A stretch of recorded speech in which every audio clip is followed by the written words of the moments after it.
we talked earlier in the show, someone so repulsive, you can't not help but to love what they're doing. And Dan Lambert fits that bill to a T, man. I can't stand hearing him talk, but I can't stop listening because he is so good on the mic.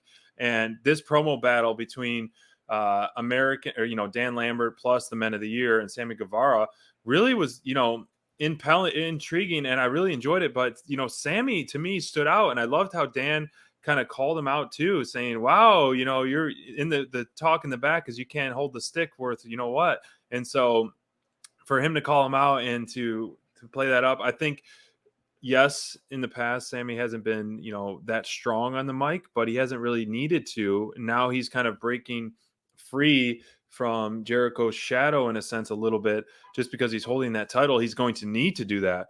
They set some pretty high stipulations on this match next week with Ethan Page and Sammy Guevara, which I think is going to be a show-stealing match for sure. Leaving the Inner Circle and losing the belt and not getting the match. But, definitely Sammy held his own on this. I loved how the Inner Circle came out at the end, Santana and Ortiz and Jake Hager scaring away the Men of the Year and everyone, and kind of standing tall, especially after what we saw in the last few weeks of them getting beat down pretty consistently. But and so how did you think Sammy did? With his better promos on live TV? I liked how they, Lambert kind of addressed the elephant in the room. We all here agree. I mean, Sammy's got a ton of upside and a ton of potential. And now as the TNT champion, I think it's like he's been cemented as a made man.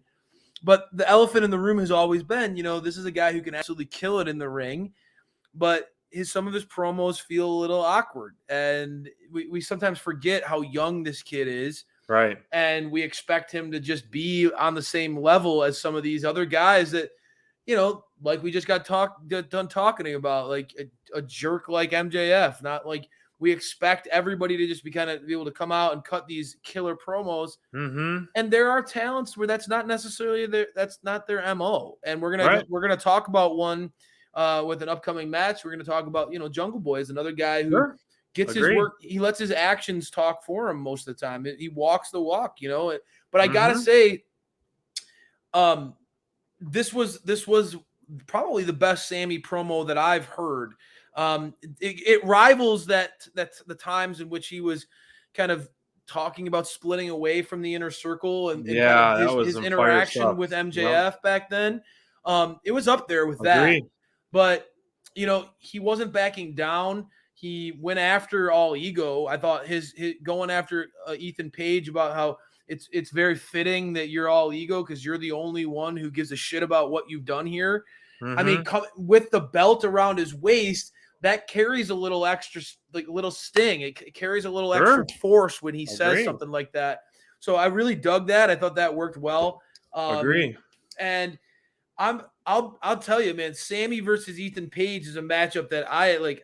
That is going to be an absolute killer of a match. I think so highly of All Ego. I think that guy has got what it takes to be, in that upper tier of a company. Agree. So this is going to be a nice showcase for him, getting a great opportunity against Sammy for that TNT title. Agree.